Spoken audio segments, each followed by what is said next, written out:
Mas dumami pa ang mga Pilipinong walang trabaho o negosyo sa ilalim ng Administrasyong Marcos. Pumalo ito sa higit 2 milyong individual noong January 2025.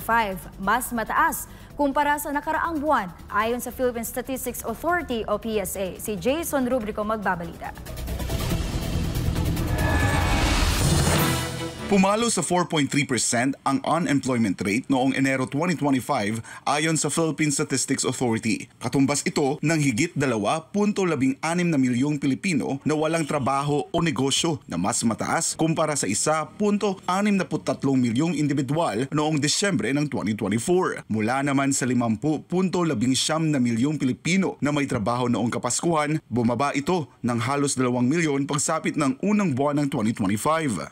So ngayon, usually ganun naman yung trend. If you look at the series, talagang ganun siya. Pag December, nag-shoot up, no, yung number ng employed.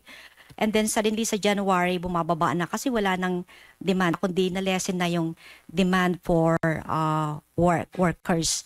Kabilang sa mga dahilan ng kawalan ng trabaho ay ang paghihintay ng job recall o pag-rehire ng kanilang dating employer, habang ang iba naman patuloy pa rin naghahanap ng bagong trabaho. Ayon sa PSA, ang Bicol Region ang may pinakamataas na unemployment rate sa bansa na umabot sa 6.5%. Sa Bicol, ang nabawas sa kanya is sa agriculture, yes, meron. It's actually the highest decrease among the sectors.